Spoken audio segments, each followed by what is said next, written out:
for the millions of Red Army conscripts barreling westward through Eastern Europe, war itself was its own nightmare. By late 1942, the Soviet Union had lost upwards of 8.6 million soldiers, official counts, in a brutal fight for survival. The relentless shelling, the frozen tents of the front, and the endless rows of mass graves left many men shattered in body and spirit.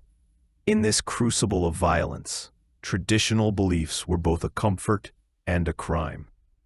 For decades, under Stalin, official dogma had derided religion as superstition. Communist propaganda insisted there is no God. Achievements like the Sputnik launch would prove it. But in secret, many soldiers clung to talismans and half-forgotten prayers. In 1941, Stalin himself had reluctantly allowed Orthodox priests to bless troops, trying to ignite a patriotic fervor against Nazism. By 1942, the front lines even saw impromptu services amid ruined villages. Yet, too often, this faith was veiled in fear. Admitting such beliefs could mean severe punishment in an atheist army. In this limbo of fear and faith, strange stories began to surface among the ranks. Whispers told of platoons seeing ghostly figures in the snow, of inexplicable voices in the fog. Some blamed stress, others kept silent, but one report would electrify a secret circle of officials. In the hills south of Volgograd, one soldier's breakdown was unlike any other. Private Sergei Petrov, name changed for security, was no stranger to hardship. Hailing from a Siberian village, he had fought bravely through the encirclement at Kharkov and the mud of Kursk.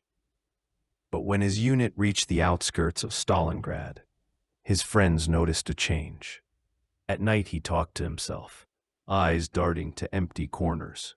He refused food, murmuring, "They won't let go." An army medic later wrote in a confidential report, "The soldier complained of incessant buzzing and scratching under his skin. He claimed unseen enemies were speaking to him in the dark." This report is filed away in an archive that remains classified. Fellow soldiers saw him stand stock still for minutes as if staring at some vision. In letters home, later intercepted by the NKVD, he described nightmares of a monstrous figure, whispering Soviet secrets in his ear. His sergeant, Captain Morozov, noted that Sergei's uniform insignia had somehow turned inside out, as if he could not bear the Soviet emblem on his heart. One night on sentry duty, Sergei faintly shouted, "Demon of Rev, I command you, be gone," in a guttural voice. He had never been educated beyond the local school. Where did that name come from? Soldiers assumed he'd snapped under stress or Russian liquor, but no drink could explain his subsequent hallucinations. Under interrogation by a Red Army psychiatrist, he claimed he was haunted by the Posorcha, the Slavic possession spirit that tormented evildoers in folk tales. When pinned down and shaken, he bared his teeth and growled in a coarsening dialect, as if speaking through an animal throat. By the following dawn, Major Ivanov convened a private meeting. The room was cold. The portraits of Lenin and Stalin bore down impassively. The men at the table whispered ominously about the чудовищное извращение, a monstrous distortion. He tore at his own eyes, Morozov reported. Raving, he shouted the Soviet command, but in a mocking way, gibberish strung with slogans. Word filtered up, not through official channels, but through rumor and fear. The soldier was said to be possessed by an entity Stalin's commissars could neither name nor allow. Officially, the Red Army had no category for demonic possession. The Communist Party insisted that any such claims were the ravings of the feeble-minded or saboteurs. Medical officers labeled Sergei's condition as battle fatigue, a convenient term. The chief medic injected him with strong sedatives. He was sent to a nearby field hospital, but every nurse heard him screaming curses in a man's and woman's voice alternately. Communist dog, and something like "Die, heathen soldier," once, far too clearly, in German. The hospital doctor, a staunch party member, wrote an anxious note. Patient's fit of violence surpassed known cases. Suggest evaluation by political section. Might have been influenced by psychoactive substance or enemy interrogation methods. Nothing substantiated that. Poison? Gas? The NKVD dispatched investigators who grilled the platoon about any strange potions or Axis cult rituals. Meanwhile, the unit's political officer, Comrade Belov, placed extra guards. Every night he patrolled the fences himself. He warned suspicious whispers to stop. He reported to his superiors. The soldier claims the enemy and him spoke at midnight. Suggest no public mention. Likely a coward or mystical nonsense. But even Belov's words carried an edge of fear. In official notebooks later discovered, he jotted, "The party must maintain atheistic certainty. No shadows of the past should trouble the troops." Back in the hospital, Sergei's condition worsened. Other patients swore they saw him contorting, chanting fragments of forbidden church liturgy. One witness, a devout soldier from a Ukrainian unit, later recalled trembling as Sergei spat holy water everywhere, crying, "Your God is my enemy." It took 4 orderlies to subdue him. The scene, written about in a dossier now gathering dust, was so terrifying that medical staff refused to treat him. Something in that beatific stain of panic had crossed the line from medical nightmare into the occult. As word crept through the base like a virus, 2 forces collided: the atheist apparatus of the Soviet state versus the ancient rites of the church. General Nikolai Petrov, the divisional commander, no relation to Sergei, was a hardliner. He bristled at any notion of supernatural. But Sergeant Major Mikhail Antonov, who had fled the church purge region of Smolensk, recognized the old ritual signs. He'd seen exorcisms secretly performed on desperate souls in back-alley chapels. Against orders, Antonov took a risk. Under cover of night, he liberated the patient from the locked ward and spirit-walked to an abandoned chapel at the ruined city's edge. There lived a priest, Father Dmitri, who had secretly blessed grenades and whispered last rites over casualties. Father Dmitri had once told Ivanov, eyes solemn, "We have armies of the dead and demons of the damned." This conversation is only remembered in rumor, but Antonov risked invoking the church's help. By morning, rumors swirled.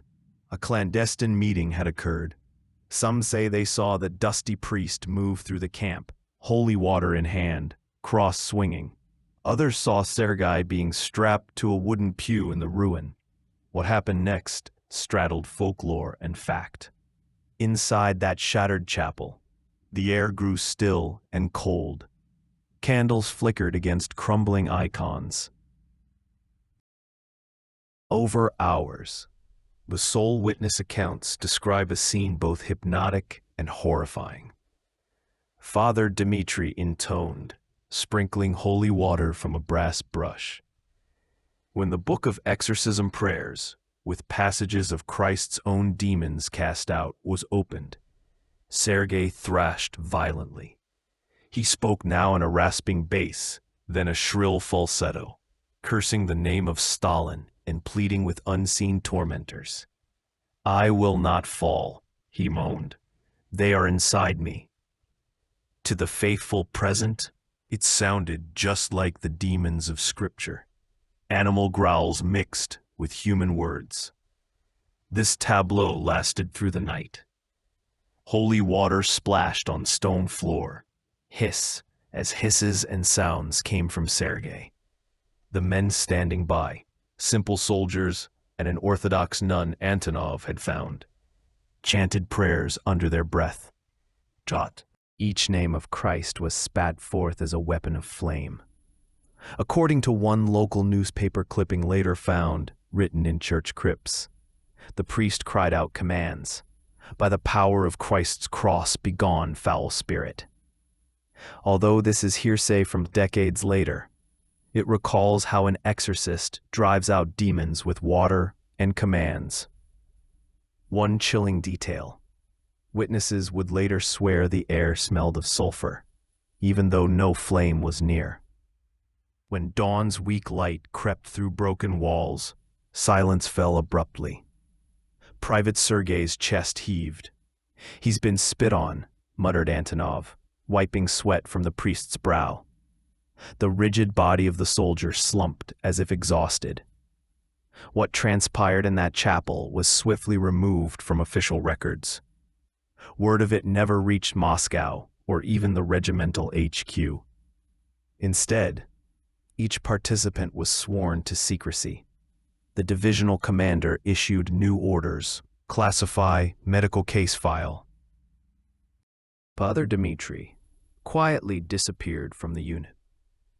Later, it was said, he was reassigned as a parish priest, far from the front. Some told a story that he fell ill and died that spring. Others whispered he was secreted away by military police. The patient, Sergei himself, was deemed mentally ill and unfit for service. He was evacuated, his fate unknown in records, possibly sent to a psychiatric institute, or worse. Officially, he died heroically. In the continuing assault, a notation in the divisional log that fails to align with known reports. In private, though, Comrade Belov recorded terse bullet points: suspicion that an ideologically infected priest performed something called a ritual. A note in a secret NKVD file, now somewhere in an archives box, reads, "Warning, do not publicize event. Potential propaganda risk. Suggest covering with psychological terms." Back at the base, the men who witnessed the exorcism broke out in sweat whenever the nights turned silent again. Some turned devout. Others abandoned prayer even more. No one volunteered what they saw. The episode was officially chalked up to a medical anomaly and never mentioned again in unit histories. But among the chaplains and clergy circles that survived the war, a rumor circulated of a Red Army exorcism, one of a few known to have even occurred. After the war, Soviet historians and generals penned proud memoirs of triumph, but none of them dared to mention a possessed soldier at Stalingrad. The entire affair vanished into obscurity. It only resurfaced when fragments of declassified war diaries and NKVD notes were later leaked. Shorthand mentions of church rites and cleanings.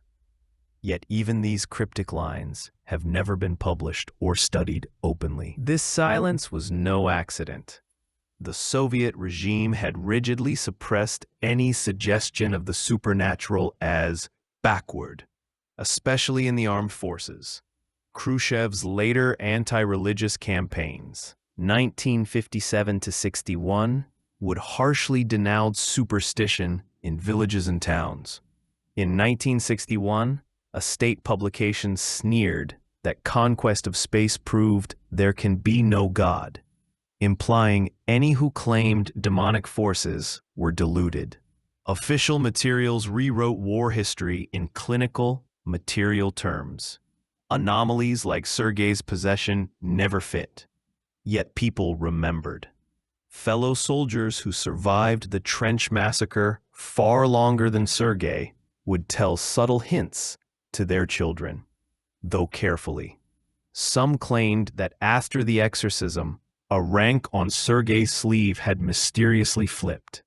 Others insisted the local partisan detachment, hearing of the incident, crossed themselves when entering the village.